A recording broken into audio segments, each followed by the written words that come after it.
एक समय की बात है, किसी गांव में भोला नाम का एक लड़का रहता था। अपने नाम के अनुरूप वो बहुत भोला भाला था, लेकिन साथ ही उसमें आलस भी कूट कूट कर भरा था। अरे ये भोला क्या पूरे दिन लेटा रहता है, खड़ा हो और कुछ काम काज कर ले। अरे बेटा, तुम भी किसको कह रहे हो? सारा दिन तो ये बिस्तर तोड़ता है, ये क्या काम करेगा? तुम सही कह रही हो माँ, जब यहाँ आराम करते हुए भी इसको खाने पीने को मिल जाता है तो इसको कमाने की क्या जरूरत है। 2 दिन खाना पीना मत दो इसको, अकल ठिकाने आ जाएगी इसकी। खड़ा हो जा भोला, बाहर जाकर देख, सब लोग अपने अपने काम में लगे हुए हैं, तू भी तो पैसे कमाने की सोच। भोला अब इस रोज रोज के झंझट से परेशान हो गया था। गुस्से में आकर वो अपना घर छोड़कर जंगल की ओर चल दिया। घने जंगल के बीचों बीच उसे एक आश्रम दिखा। उसने देखा कि आश्रम में एक गुरुजी है, जिनके साथ उनके शिष्य रहते हैं। वो सभी लोग मंदिर में पूजा अर्चना करते हैं, खाते पीते हैं और आराम करते हैं। तो वो मन ही मन सोचने लगा, हाँ, ये जगह रहने के लिए बिल्कुल सही है। यहाँ कोई काम दाम तो करना ही नहीं है, बस आराम करना है और पूजा करनी है। पूजा तो मैं कर ही लूंगा। ऐसा सोचकर भोला उन गुरुजी के पास गया और बोला, प्रणाम गुरुजी, मैं दूर गांव से आया हूँ। क्या मैं आपके साथ यहाँ पर आपके आश्रम में रह सकता हूँ? हाँ, क्यों नहीं, तुम हमारे साथ अवश्य रह सकते हो। लेकिन एक समस्या है गुरुजी, मैं कोई काम नहीं कर सकता। काम करने की सोचते ही मुझे आलस्य आ जाता है। कोई बात नहीं, वैसे भी यहाँ कोई काम नहीं करना है, बस पूजा पाठ ही करना है। हाँ हाँ गुरुजी, पूजा पाठ तो मैं आराम से कर लूंगा। अब भोला उस आश्रम में रहने लगा। सुबह उठता, पूजा पाठ करता, पेट भर खाना खाता और पूरा दिन आराम करता। माँ और भाई ने तो मेरा जीना ही दुश्वार कर रखा था। कहते थे बिना मेहनत करे 2 वक्त की रोटी नहीं मिलती। अब कोई उन्हें जाकर बताए कि कैसे मैं बिना मेहनत किए ही पेट भर भोजन करता हूँ। समय पर भोला को भोजन मिल जाता था।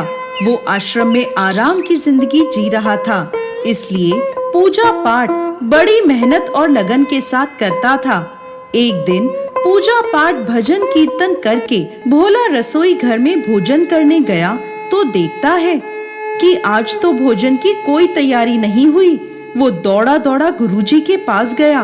गुरुजी, आज भोजन नहीं बनेगा क्या? नहीं भोला, आज एकादशी है। आश्रम में सभी एकादशी का व्रत रखते हैं, इसलिए आज आश्रम में भोजन नहीं बनेगा। तुम भी एकादशी का व्रत रख लो। नहीं नहीं गुरुजी, मुझसे ये व्रत नहीं होगा। मैं भूखा नहीं रह सकता गुरुजी। यदि मैं भूखा रहा तो कल का सूरज भी नहीं देख पाऊंगा।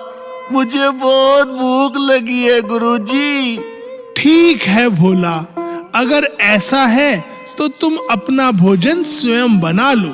आश्रम में कोई भी तुम्हारे लिए भोजन नहीं बनाएगा।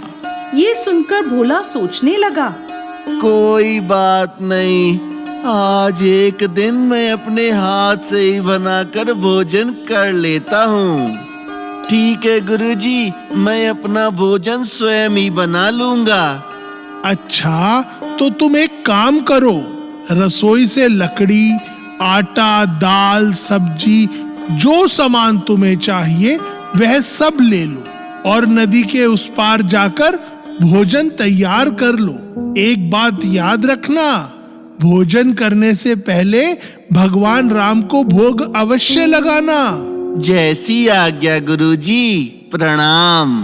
अब भोला सारा सामान लेकर नदी के उस पार भोजन बनाने जाता है। जैसे तैसे भोजन तैयार करता है।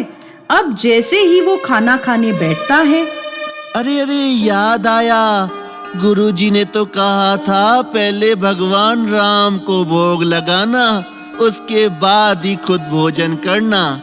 पहले भगवान राम को भोग लगाता हूँ। आओ मेरे राम जी, भोग लगाओ मेरे राम जी। प्रभु राम आइए, श्री राम आइए, मेरे भोजन का भोग लगाइए। भोला परेशान हो गया कि वो बार बार बुला रहा है, लेकिन भगवान राम भोग लगाने आ नहीं रहे हैं। भोला ने सोचा कि गुरुजी ने कहा है तो भोग लगाना जरूरी है। वो इतना भोला था कि ये भी नहीं जानता था कि भगवान स्वयं भोजन ग्रहण करने नहीं आते, लेकिन वो अपनी बात पर डटा रहा। मैं समझ गया प्रभु राम जी कि आप भोजन करने क्यों नहीं आ रहे हैं। आपको तो माल खाने की आदत है। मेरा ये रूखा सूखा भोजन करने भला आप क्यों आएंगे? लेकिन आपको बता दूं मैं, आज वहाँ पर भी कुछ नहीं मिलेगा। वहाँ तो सबका एकादशी का व्रत है। अगर भूख लगी है तो यहाँ आकर यह भोजन ही कर लीजिए, वरना तो भूखा ही रहना पड़ेगा। भगवान भी भावनाओं के भूखे हैं। भोले की भक्ति से प्रसन्न होकर भगवान श्री राम स्वयं माता सीता के साथ भोला के सामने प्रकट हुए। अरे गुरुजी ने तो कहा था भगवान राम को भोग लगाना। मैंने तो केवल 2 ही लोगों का खाना बनाया है। यह भगवान राम तो माता सीता को भी साथ ले आए। अब क्या करूं? चलो आज इन दोनों को ही भोजन करा देता हूँ, मैं भूखा ही रह लूंगा। ऐसा सोचकर भोला ने भगवान राम को माता सीता के साथ बिठाकर भोजन करवा दिया। प्रभु, आपके इस भक्त ने तो बहुत स्वादिष्ट भोजन बनाया है। इसीलिए तो मैंने आपको यहाँ आने के लिए आग्रह किया था। प्रभु, आप लोगों को मेरे हाथ का भोजन पसंद आया, मुझे बहुत खुशी हुई।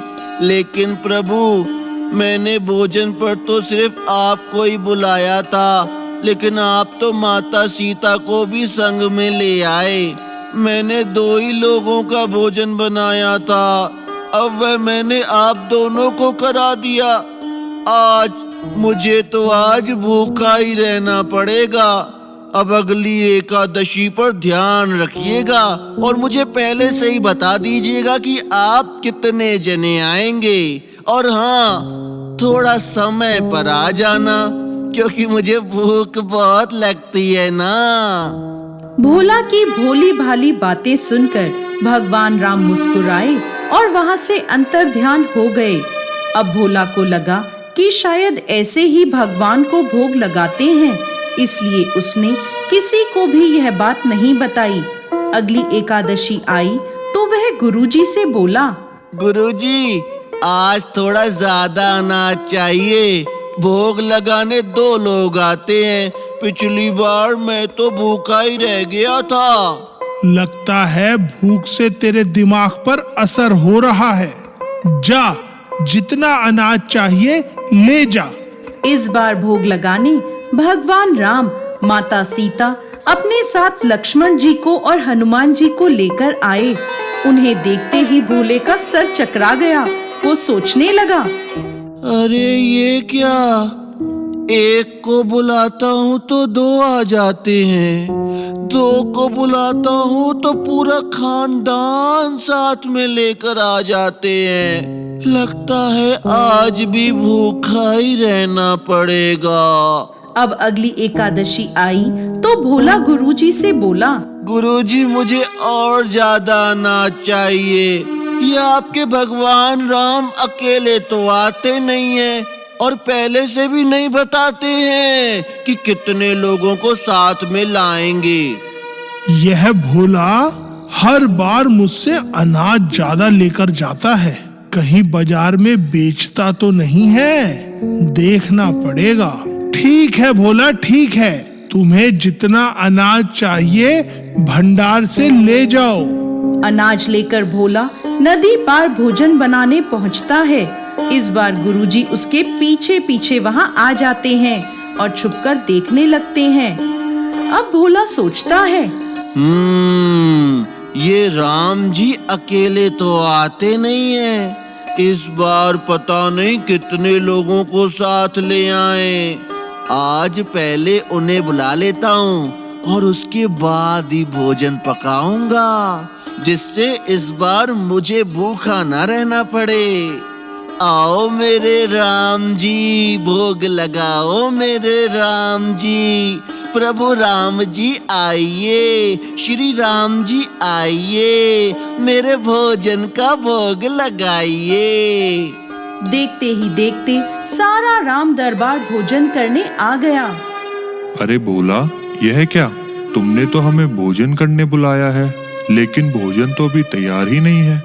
नहीं प्रभु, मैंने भोजन इसीलिए नहीं बनाया कि आपका भोजन बनाता हूँ तो आप माता सीता को साथ में ले आते हैं। 2 लोगों का भोजन बनाता हूँ तो पूरा खानदान साथ में ले आते हैं।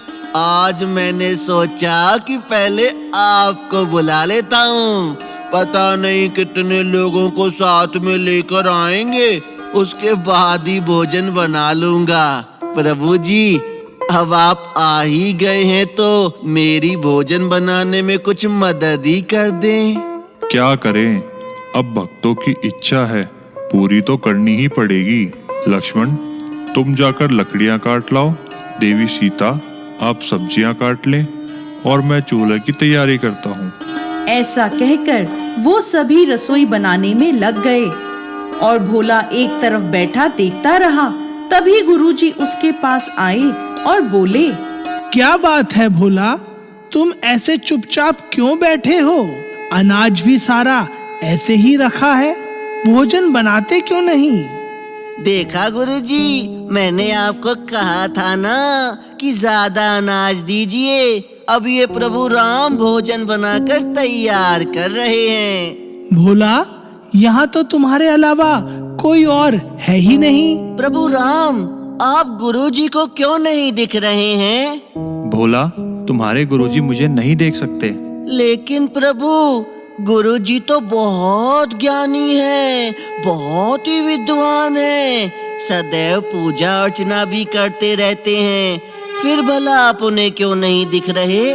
माना कि गुरुजी बड़े हैं, लेकिन वह सरल नहीं हैं तुम्हारी तरह, इसीलिए मैं उन्हें नहीं दिख सकता। सही कह रहे हो भोला तुम। मैंने सारी विद्याएं पाली, लेकिन तुम्हारी तरह मन की सरलता नहीं पाई।